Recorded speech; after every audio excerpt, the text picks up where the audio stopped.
Distance and displacement, speed and velocity. अब थोड़ा उससे आगे बढ़ते हैं। पिछली क्लास में 2 लेक्चर्स छोटे छोटे जो हुए, एक में डिस्टेंस डिस्प्लेसमेंट पे हम आए थे, एक पे स्पीड और वेलोसिटी पे। अब उसके बाद अगली चीज आती है acceleration.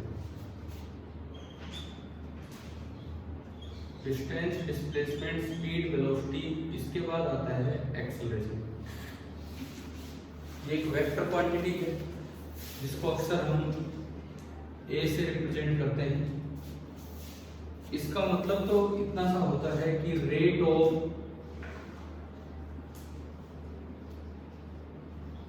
Change of velocity with respect to time. Rate of change of velocity with respect to time, मतलब अगर आप इसको डिफाइन करना चाहें ढंग से तो ए का मतलब होता है d by d t of v. A stands for d v by d t. Differentiation है, डिवीजन नहीं है, डिफरेंशिएशन है। D by d t of v. अब एक सवाल ये है, क्या ये और ये इक्वेशन दोनों बिल्कुल सेम है? क्या ये और ये सेम इक्वेशन है कि क्या फर्क क्या है इनमें? तो ये वेक्टर की तरह कैसे आएगा? v का कोई एक्सप्रेशन दिया जाए मुझे टाइम के साथ, तो मैं तो ऐसे करूंगा डिफरेंशिएशन। फॉर एग्जांपल कोई मुझे दे दे कि v बराबर टी स्क्वायर, तो एक्सेलरेशन करना है तो मैं क्या करूं? dv by dt। हमने जो डिफरेंशिएशन सीखा 2 आगे आएगा और पावर में 1 कम हो जाएगा। यही तो करते थे। फिर इसमें और इसमें क्या फर्क है? आते हैं उस चीज पे आते हैं। ये इतना तो हमने लिख लिया होगा, है ना। अब ये एक्सेलरेशन में ये क्या होता है, ये क्या होता है, ये चीज हम सीखने की कोशिश करेंगे। फॉर्मूला हमें ये बताता है कि वेलोसिटी अपॉन टाइम। वेलोसिटी की यूनिट होती है मीटर पर सेकंड और टाइम की यूनिट सेकंड। तो एक्सेलरेशन की यूनिट क्या हो जाया करेगी? मीटर पर सेकंड स्क्वायर। डिस्टेंस की यूनिट मीटर, डिस्प्लेसमेंट की यूनिट मीटर, स्पीड की मीटर पर सेकंड, वेलोसिटी की मीटर पर सेकंड, एक्सेलरेशन की मीटर पर सेकंड स्क्वायर। ठीक है। अब देखो ये जो एक्सेलरेशन है, अगर वेलोसिटी में जरा सा भी चेंज होगा, चाहे डायरेक्शन चेंज हो चाहे मैग्नीट्यूड चेंज हो, अगर वेलोसिटी टाइम के साथ चेंज हो रहा है तो इसका मतलब बॉडी में एक्सेलरेशन है। ठीक है। देखो v, आप चाहे इसमें मैग्नीट्यूड चेंज कर लें,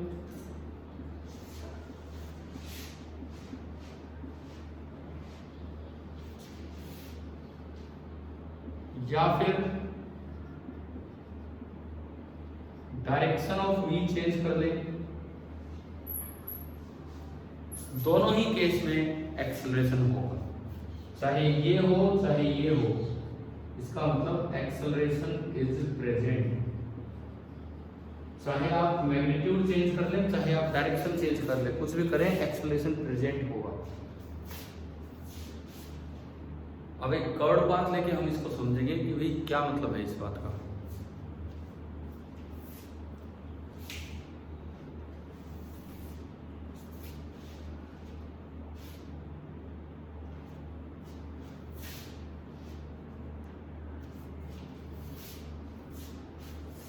अगर पार्टिकल किसी कर्व पाथ पे चलता है, कर्व पाथ मतलब स्ट्रेट ना हो, मुड़ा हुआ पाथ हो कैसा भी, तो वहां से ये चीज हमें समझ आएगी। हो गया होगा ये, है ना।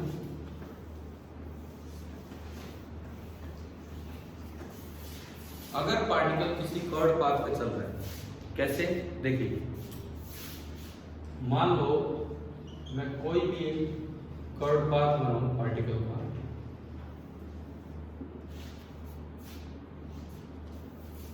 इस तरह का कोई पाथ है, इस तरह के पाथ पे पार्टिकल चले जा रहे हैं, ये उसका कर्व पाथ है। तो इस कर्व पाथ पे जब पार्टिकल यहां पे ही था, वेलोसिटी की डायरेक्शन हमेशा पाथ के टेंजेंशियल होती है। पाथ पे पार्टिकल यहां पे ही है, आपसे कोई पूछे भाई वेलोसिटी कहाँ है, तो आप इस पे टेंजेंट डाल दीजिए, दिस इज v। और ये v की जो डायरेक्शन होती है कौन सी डायरेक्शन होती है?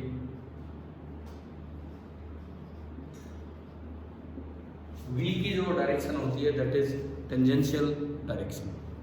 ठीक है, अब इसमें किसी भी डायरेक्शन में एक्सेलरेशन है, किसी भी एक पर्टिकुलर डायरेक्शन में एक्सेलरेशन है, हमें नहीं पता किधर है। सपोज मैंने ये कहा भाई इधर की तरफ कोई ए है, ए है इसकी एक्सेलरेशन। तो असल में ए के दो कंपोनेंट होंगे, मैंने मान लिया ए और बी के बीच का एंगल कितना है? Theta. Let theta be the angle between vector a and vector b. Vector a और वेक्टर बी के बीच का जो एंगल है वो हमने माना थीटा है। ए और बी के बीच का एंगल थीटा मान दिया। इस ए के आपने दो टुकड़े किए, एक तो वेलोसिटी के अलोंग और एक वेलोसिटी के परपेंडिकुलर। तो वेक्टर वाले चैप्टर में बताया जाता है कि थीटा वाली साइड कंपोनेंट होता है एक कोस थीटा। पता है हमें या नहीं पता है?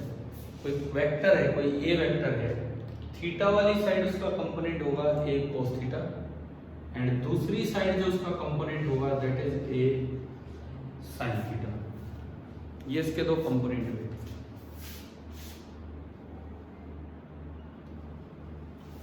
अब देखो ए कोस थीटा कौन सी डायरेक्शन में कंपोनेंट है? टेंजेंशियल डायरेक्शन में। टेंजेंशियल के परपेंडिकुलर ये जो डायरेक्शन होती है इसको कहते हैं कौन सी डायरेक्शन?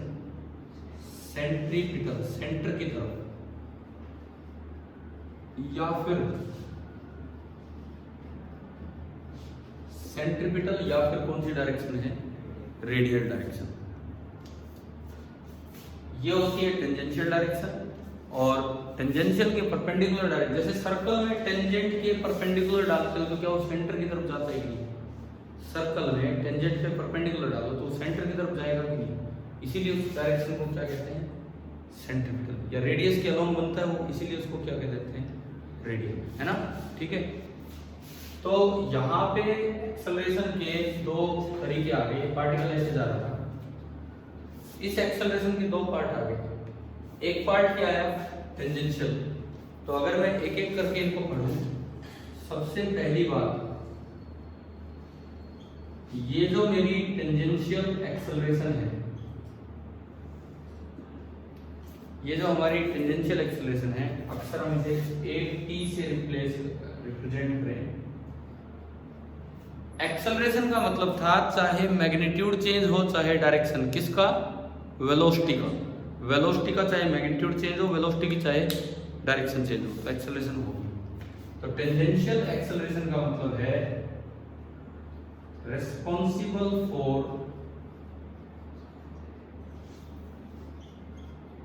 changing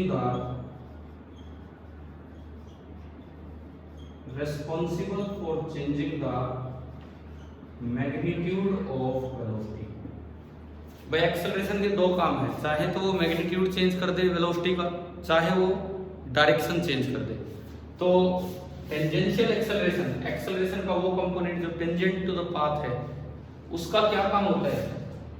वेलोसिटी का मैग्नीट्यूड चेंज करना है, वेलोसिटी की डायरेक्शन चेंज करना है, वेलोसिटी का मैग्नीट्यूड चेंज करना। क्लियर है? मतलब अगर मैं लिखूं d/dt ऑफ mod v, मतलब सिंपली आप ऐसे लिख सकते हो d/dt ऑफ v, ये मैग्नीट्यूड ऑफ v ही है। तो ये आपका होगा a टेंजेंशियल, और ये हमारे डायग्राम से क्या निकल के आ रहा है? a cos theta. मैं ऊपर नीचे b से मल्टीप्लाई कर सकता हूं तो ये बनेगा ab cos theta upon b।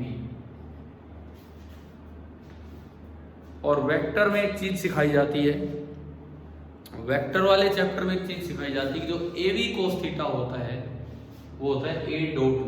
Dot product सुना है कोई होता है वेक्टर, है ना? स्कूल में पढ़ाओ, कहीं भी पढ़ाओ। ए वेक्टर इधर, बी इधर, उनके बीच का एंगल थीटा। तो मेरे पास एक फॉर्मूला आ गया टेंजेंशियल एक्सेलरेशन का, A vector dot B vector upon, हम याद रखें वेक्टर की फॉर्म में ये फॉर्मूला आ जाता है a dot v upon we.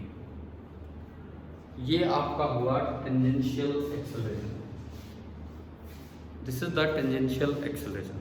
Clear? कभी भी ए वेक्टर दिया हो, बी वेक्टर दिया हो और आपसे ये पूछ ले कि टेंजेंशियल एक्सेलरेशन क्या होगा, तो उसका तरीका होता है a dot v upon magnitude of v. थोड़ा वेक्टर का यूज मैं बताऊंगा, मैंने कहा आपसे कि जब जब वेक्टर बीच में आएगा हम समझाएंगे आपको कैसे होगा। अब एक और एक्सेलरेशन, कौन सी एक्सेलरेशन? सेंट्रीपिटल। तो नंबर 2 में यहां बताता हूं सेंट्रीपिटल या रेडियल एक्सेलरेशन। हम इसको अक्सर सिंबल दे देंगे ए सी। देखो एक्सेलरेशन का काम था या तो वेलोसिटी का मैग्नीट्यूड चेंज करवाए या वेलोसिटी की डायरेक्शन चेंज करवाए। तो सेंट्रीपिटल एक्सेलरेशन का क्या काम होगा? टेंजेंशियल एक्सेलरेशन का तो क्या काम होता है? वेलोसिटी का मैग्नीट्यूड चेंज करना। Centripetal acceleration, this is responsible for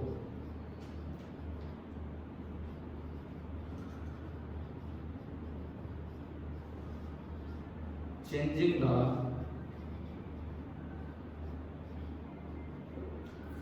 direction of velocity. This is responsible for changing the direction of velocity. Velocity की डायरेक्शन चेंज करने में ये काम आता है। अगर सेंट्रीपिटल एक्सेलरेशन है तो पाथ कर्व्ड होगा, सेंट्रीपिटल एक्सेलरेशन नहीं है तो पाथ कर्व्ड नहीं होगा, पाथ कैसा रहेगा? स्ट्रेट। याद हो जाएगी बात। डायरेक्शन ऑफ वेलोसिटी चेंज करवानी है तो कौन सी एक्सेलरेशन होनी चाहिए? सेंट्रीपिटल। अगर स्ट्रेट पाथ में कोई पार्टिकल चल रहा है तो सेंट्रीपिटल एक्सेलरेशन 0, कर्व पाथ में चल रहा है तो सेंट्रीपिटल एक्सेलरेशन होगी। ठीक है, ठीक है।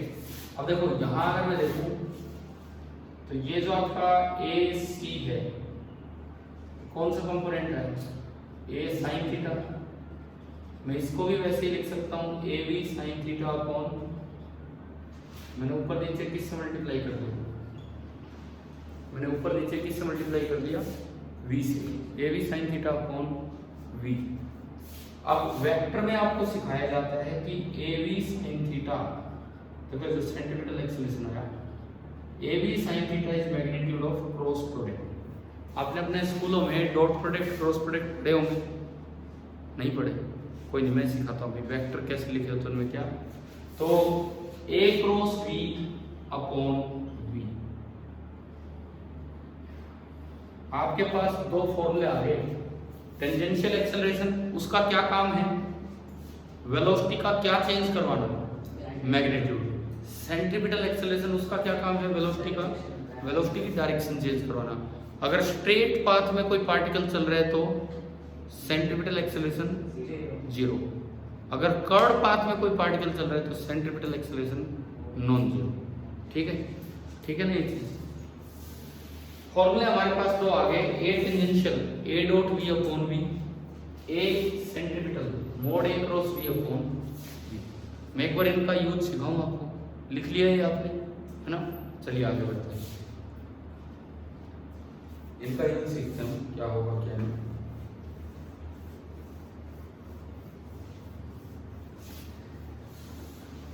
ट्वेल्थ वाले बच्चों का आज के दिन इस सेशन का अभी का 7वां टेस्ट है, 7th।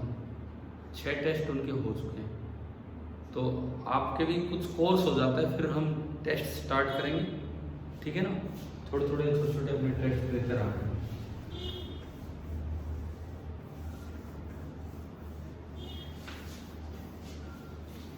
अब मान लो जैसे कोई किसी क्वेश्चन की तरह हमने एक पार्टिकल का मोशन कैसा भी दे रखा है, आपको ये दिया एट अ पॉइंट P, किसी पॉइंट P पे जो वेलोसिटी ऑफ पार्टिकल है, वेलोसिटी ऑफ पार्टिकल वो दे दी 2i कैप, मैं लेता हूं 3i कैप प्लस 4 जे कैप, पता है हमें आई कैप जे कैप में वेक्टर लिखे जाते हैं, है ना। और एक्सेलरेशन ऑफ पार्टिकल ये आपको दिया है 2i कैप माइनस जे कैप प्लस के कैप मीटर पर सेकंड स्क्वायर। किसी एक पॉइंट P पे एक पार्टिकल की वेलोसिटी ये है और एक पार्टिकल की एक्सेलरेशन ये है। आपसे पूछा गया है कि find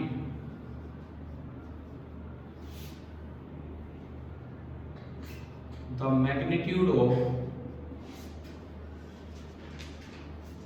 first part tangential acceleration, second part centripetal acceleration at point P। P point पर पार्टिकल का टेंजेंशियल एक्सेलरेशन क्या होगा और P पॉइंट पर पार्टिकल का सेंट्रीपिटल एक्सेलरेशन क्या होगा, ये हमें देखना है ना।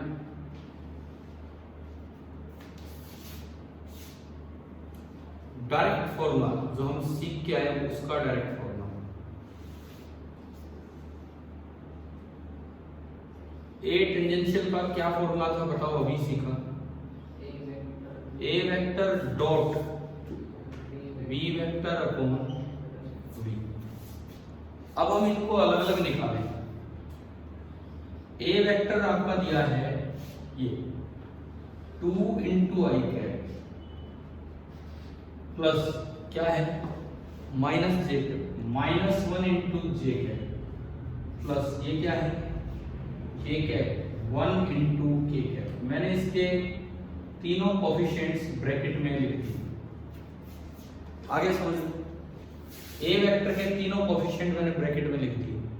फिर मैं बी वेक्टर के भी तीनों कोफिशिएंट लिख दूं 3i cap plus 4j cap plus आगे क्या के कैप में कुछ है नहीं तो 0 के कैप। अब देखो दो वेक्टर्स का डॉट प्रोडक्ट कैसे होता है, ये एक नंबर आता है। दो वेक्टर्स का डॉट प्रोडक्ट केवल एक नंबर आता है। कैसे होता है नंबर, क्या आता है, i के साथ जो है उसको i के साथ वाले से मल्टीप्लाई करो, i बाय j को j से और k को k से। ये डॉट प्रोडक्ट करने का तरीका होता है 2 इंटू 3 माइनस 1 इंटू 4 1 इंटू 0। कितना बनाए 6 माइनस 4 प्लस 0 कितना आ गया 2। एक चीज तो मेरे पास आ गई 2। अब नीचे एक और भी लिखना है मुझे, क्या v, नीचे मुझे v और लिखना है। अब ये मैं v क्या लिखूं, v क्या लिखूं, v कैसे लिखूं, अब हम उसको देखें। v का मतलब होता है मैग्नीट्यूड ऑफ v। वेक्टर में सिखाया जाता है कि किसी वेक्टर का जो मैग्नीट्यूड होगा दैट इज अंडर रूट, किसी भी वेक्टर का जो मैग्नीट्यूड होगा that is under root v को आपने लिख लिया। पहला कोफिशिएंट क्या है 3, दूसरा 4 और तीसरा 0। कोई नेगेटिव होता तो भी माइनस स्क्वायर के अंदर आता और वो अपने आप प्लस हो जाता। ठीक है, कितना बनाएंगे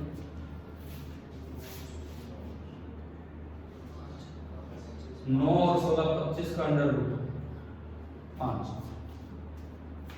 तो टेंजेंशियल एक्सेलरेशन का डायरेक्ट आंसर आ गया a dot v upon v 2/5 metre पर second.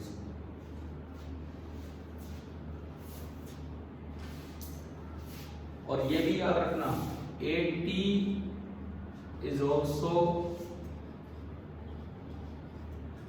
Rate of change of speed.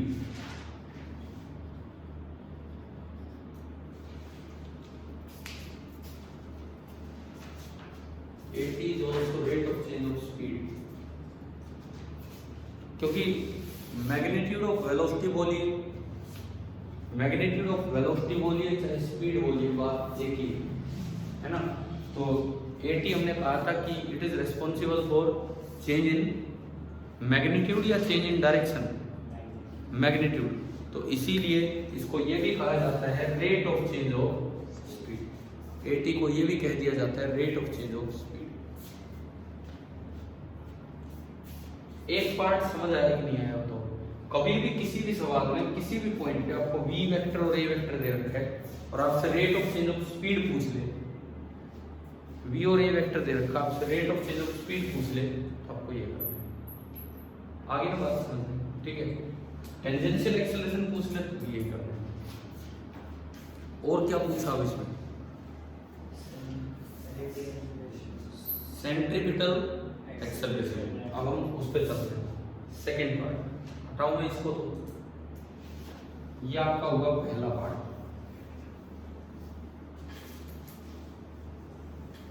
अब सेंट्रीपिटल एक्सेलरेशन मतलब इसकी वेलोसिटी का मैग्नीट्यूड तो हमने देख लिया। वेलोसिटी की डायरेक्शन चेंज करवाने के लिए जो एक्सेलरेशन है वो है आपका सेंट्रीपिटल एक्सेलरेशन। अभी थोड़ी देर पहले हमने देखा उसका क्या फॉर्मूला निकल गया है, मल्टीप्लाई क्रॉस हो जाएगा, mode of a cross v upon v। तो हम निकाल के बैठे हैं, v कितना है? 5। अभी जो क्रॉस प्रोडक्ट, क्या आपको क्रॉस प्रोडक्ट निकालना आता है वेक्टर्स का या नहीं आता? नहीं, देखिए नहीं पता। देखो क्रॉस प्रोडक्ट कैसे निकलता है, mode of a cross v। अगर आप क्रॉस प्रोडक्ट निकालना चाहते हैं किसी भी वेक्टर में तो उसका तरीका होता है, ये डिटरमिनेंट आपने, इसको मैथ्स में डिटरमिनेंट बोला जाएगा, मैथ्स में आएगा डिटरमिनेंट आपने बनाया। पहली लाइन में आप, पहली रो में आप क्या लिखेंगे? आई कैप, जे कैप एंड के कैप। दूसरी रो में a के तीनों कंपोनेंट, a के 3 कोएफिशिएंट। a का पहला कौन है? दूसरा, तीसरा, फिर अगला b के 3 4 0। इस चीज को नाम दिया जाता है क्या? इस चीज को हम बोलते हैं, क्या बोलते हैं? डिटरमिनेंट।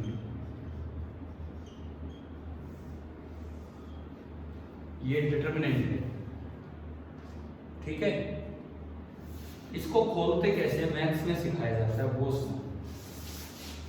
ये a क्रॉस v है, मोड a क्रॉस v नहीं है, ये a क्रॉस v है। मोड तो इसका लास्ट में निकालेंगे। a क्रॉस v है, इसको खोलते कैसे है? First bracket into I cap minus second bracket into J cap plus third bracket और इनटू क्या आएगा? के कैप। ये इसको खोलने का तरीका है। First bracket into I cap minus second bracket into J cap plus third bracket into के कैप। ये इसका तरीका होगा। पहली ब्रैकेट में क्या आएगा वो सुनो। आई कैप जिस लाइन में उसको ढक लो, इसको ढक लो, ढक लिया हमने, है ना?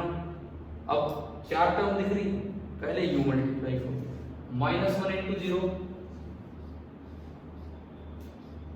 माइनस, अब दूसरा को मल्टीप्लाई कर दो, क्या है बताओ? 4 इनटू 1 4। अगली टर्म जब बनाए तो पहले ब्रैकेट के बाहर क्या लगा लें? माइनस। जे जिसमें है उसको ढक लो, ये दोनों ढके गए। पहले u मल्टीप्लाई 2 इनटू 0, फिर u मल्टीप्लाई 3 इनटू 1। तीसरे में क्या करें? के कैप के साथ यहां प्लस आएगा बाहर, इसको और इसको ढक लो। बताओ पहली टर्म क्या है? पहले u मल्टीप्लाई करना है, फिर u। पहली टर्म 4 इनटू 2 माइनस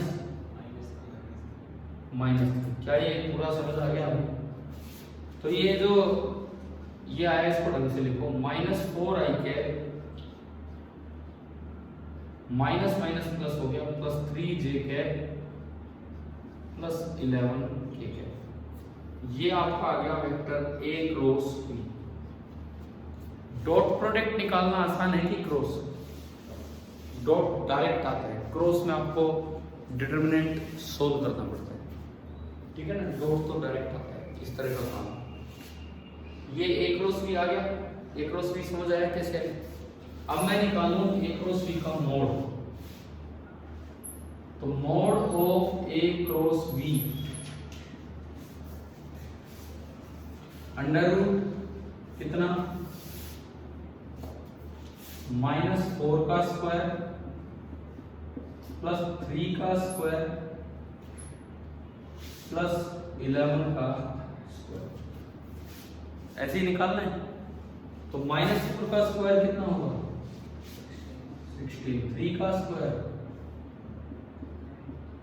130 और ये बन गया अंडर रूट 146, और v कितना था अभी थोड़ी देर पहले हमने निकाला था 5। तो आपका जो सेंट्रीपिटल एक्सेलरेशन आया, डायरेक्शन रेट होने चेंज होने का रेट √146/5 मीटर पर सेकंड स्क्वायर। ये आपका आ गया सेंट्रीपिटल एक्सेलरेशन।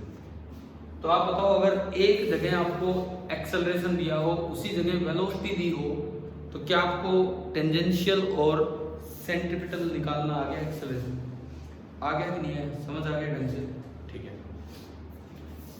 कौन सा एक्सेलरेशन रिस्पॉन्सिबल है for changing the speed, tangential. For changing the magnitude of velocity, tangential. For changing direction of velocity, centripetal. अगर पार्टिकल स्ट्रेट लाइन में चलता है तो centripetal acceleration 0।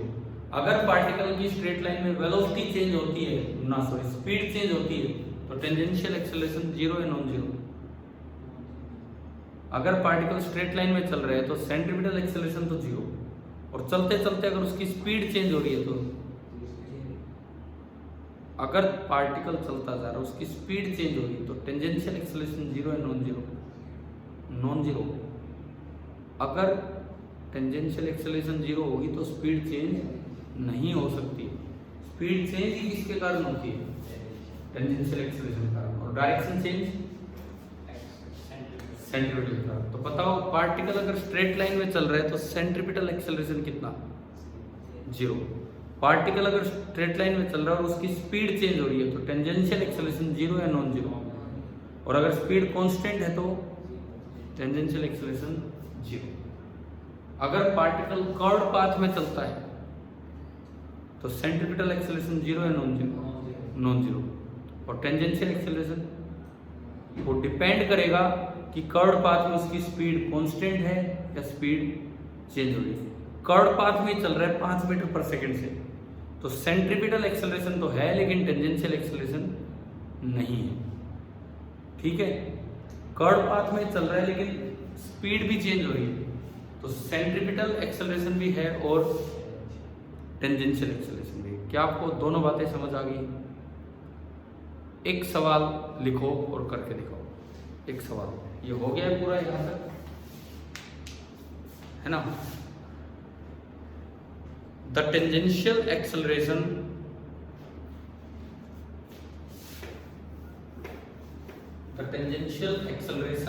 Of a particle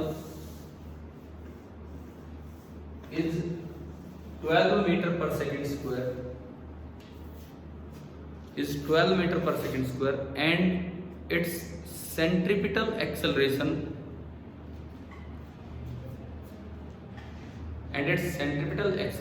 at that point is 5 meter per second square, comma, find the magnitude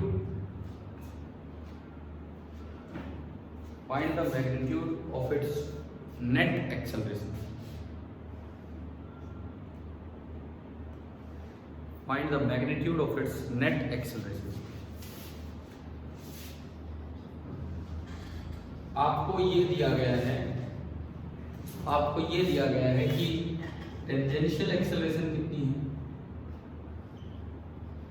12 metre पर second square, और centripetal acceleration,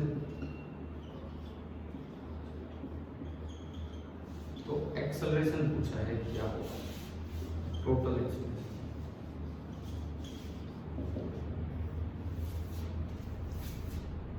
अब ये कैसे निकालेंगे?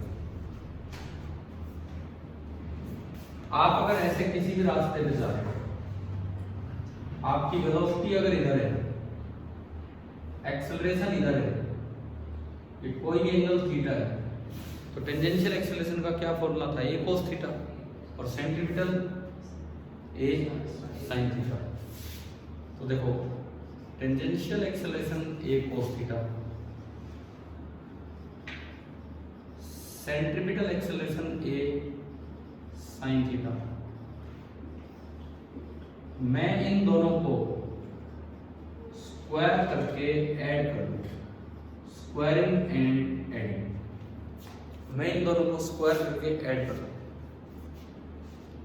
तो AT square plus AC square, उधर से A स्क्वायर कॉमन आएगा और अंदर बचेगा cos square theta plus sine square theta. कितना होता है cos square theta plus sine square theta? 1। Cos square theta plus sine square theta is 1। तो यहां से मेरे पास A का एक डायरेक्ट फॉर्मूला आ गया, under root AT square plus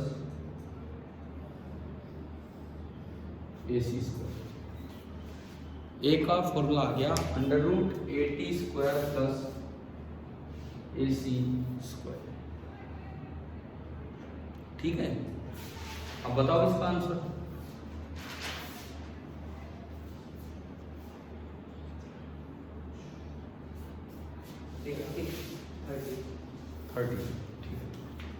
AT का स्क्वायर 12 का स्क्वायर 144, 5 का स्क्वायर 25, 144 प्लस 25 169, उसका अंडर रूट 13। तो आपका जो टोटल A आया इस पर्टिकुलर क्वेश्चन में, वो A कितना आया? 13 मीटर पर सेकेंड। ये A निकल के आ रहा है 13 मीटर पर सेकेंड स्क्वायर। क्या ये समझ आ गया है कि नहीं? मतलब हमने आज एक्सेलरेशन की शुरुआत की, आज तीसरा लेक्चर है। एक दिन डिस्टेंस एंड डिस्प्लेसमेंट, एक दिन स्पीड एंड वेलोसिटी। आज हम क्या पढ़ रहे हैं? एक्सेलरेशन। एक्सेलरेशन में भी ये सब। अब इसके बाद एक लाइन ये लिख लो, for 1D motion. 1D motion मतलब एक ही डायरेक्शन में पार्टिकल, एक लाइन के लॉन्ग पार्टिकल चल रहे हैं। फॉर 1D मोशन ब्रैकेट में लिख लीजिए straight line path. For 1D motion bracket में straight line path, for 1D motion bracket में straight line path, comma AC बराबर 0। सो अगर आपका AC 0 हो गया तो जो A बचेगा वो ओनली कितना हो जाएगा? 80। और 80 को तो आप वेक्टर साइन हटा के सीधा क्या लिख सकते हैं? लिखा था ही हमने मैग्नीट्यूड का, केवल मैग्नीट्यूड का है। इसका मतलब 1D मोशन के लिए मेरे पास एक फॉर्मूला आ गया, A बराबर dV upon dt। 1D motion के लिए मेरे पास एक फॉर्मूला आ गया, A बराबर dV अपॉन dt। क्या यहाँ तक क्लियर है चीजें? ठीक है, इसके बाद हम आगे 1D मोशन स्टार्ट करें।